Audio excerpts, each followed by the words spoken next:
Bienvenidas y bienvenidos todos a este seminario virtual de posgrado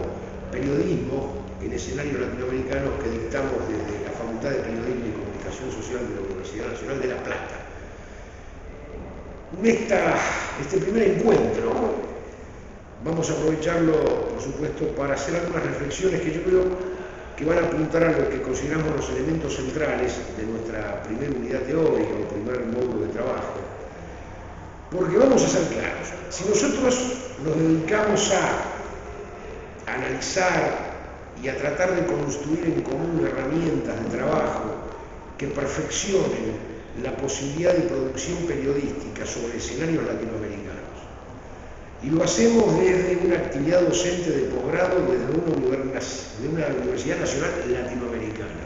me voy a tomar el atributo de afirmar que vamos o estamos planteando una lógica y una gramática de trabajo de periodismo sobre escenarios políticos latinoamericanos, pero con gramática latinoamericana. Número uno. Número dos. Si hablamos de construcciones periodísticas, inmediatamente nos estamos refiriendo a medios de comunicación. Y América Latina no tiene el patrimonio exclusivo de esto, porque me voy a referir a un fenómeno global, pero en particular a América Latina, está atravesada por un paradigma de organización y de roles mediáticos determinados por un punto en común, que es la concentración oligopólica de los medios de comunicación en un puñado de manos. Este escenario se repite desde la Patagonia hasta la frontera con Estados Unidos, más o menos con la misma intensidad y las mismas características. Podríamos hablar del Grupo Clarín en la Argentina, del Grupo Televisa en México, de la Red Globo en Brasil, de Globovisión y el conglomerado que lo secunda en Venezuela, y así podríamos reiterarnos en cada uno de los países que conforman nuestra red. En primer lugar, no debe sorprendernos que el sector empresario de los medios de comunicación en América Latina ofrezca esta característica de oligopolio concentrado, porque ese sector empresario no ha hecho otra cosa que seguir el decurso de los distintos sectores, de los distintos actores de la economía global de nuestros días. Economía global que nosotros definimos como pertenecientes a un modelo de capitalismo, imperialismo, hiperconcentrado y de carácter corporativistas. Por consiguiente, estamos ante un hecho fáctico que, reitero, no debe sorprendernos. Pero nuestra reflexión apunta a cuáles son las consecuencias de esa realidad de sector mediático, multimediático concentrado en términos oligopólicos. La primera consecuencia es que desde ese fenómeno de concentración oligopólica surge la principal violación flagrante a las tan mentadas estructuras del derecho a la libertad de expresión y el derecho a la libertad de prensa. ¿Por qué? Porque si la realidad nos muestra que la capacidad de producir información se limita a la capacidad de un puñado de empresas concentradas, el ejercicio real de esa libertad de expresión, de esa libertad de prensa, pasa a circunscribirse como un derecho o una libertad de la cual son titulares justamente ese puñado de empresas que conforman el sector oligopólico de los medios de comunicación. Derecho de libertad de prensa, de libertad de expresión, del cual quedan excluidos el resto de los sujetos y actores sociales de América Latina, es decir, casi toda la humanidad latinoamericana, porque excluyendo al pequeño módulo de empresas concentradas, ustedes que me están leyendo, ustedes que están cursando con nosotros este seminario, yo, es decir, el conjunto de la humanidad latinoamericana, que no somos propietarios de medios de comunicación, no podemos ejercer el tan mentado derecho a la libertad de expresión, a la libertad de prensa. Primera constatación. la concentración oligopólica de los medios de comunicación es atentatoria de la libertad de prensa y de la libertad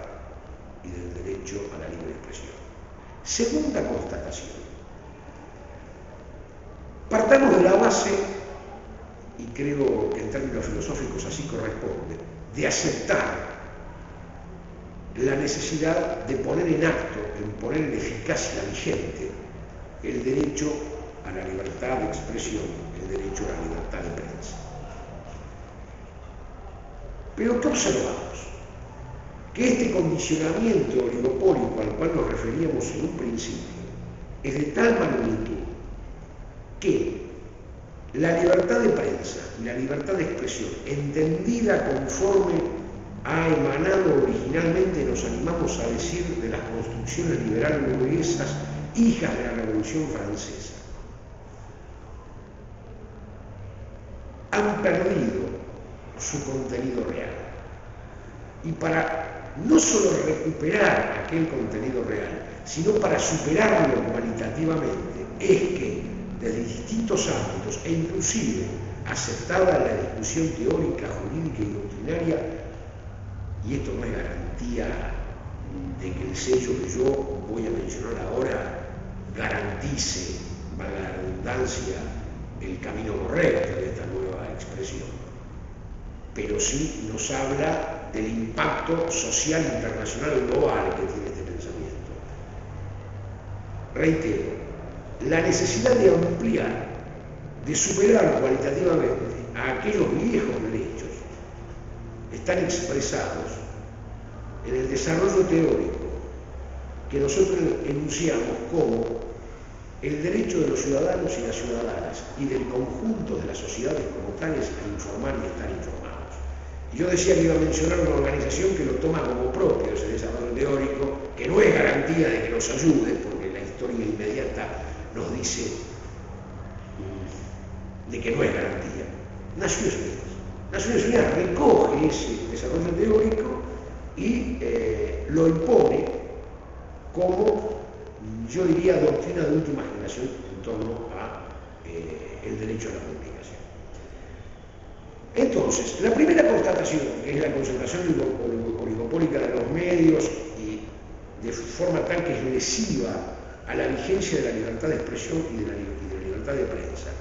se complementa con esta última constatación, o por lo menos la última constatación en este primer encuentro nuestro, que es la necesidad de que aquellos viejos derechos sean superados cualitativamente. Ahora, entre estas dos constataciones, a partir de estas dos constataciones, y con esto yo pretendo cerrar este primer encuentro, surge una gran contradicción, que es el tema que nos debe ocupar permanentemente. Es imposible llevar a la práctica, a la realidad política constatable,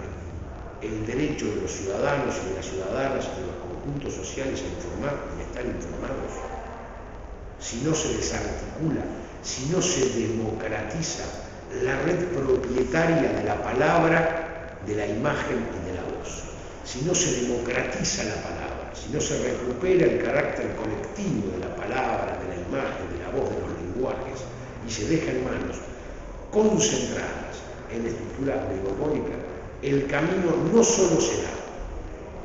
imposibilitar el cumplimiento de aquellos viejos derechos y garantías de libertad de expresión y libertad de prensa, sino que será una utopía no realizable la concreción tangible del derecho a la información de todos y todas los ciudadanos y de todas las ciudadanas y del conjunto de la sociedad.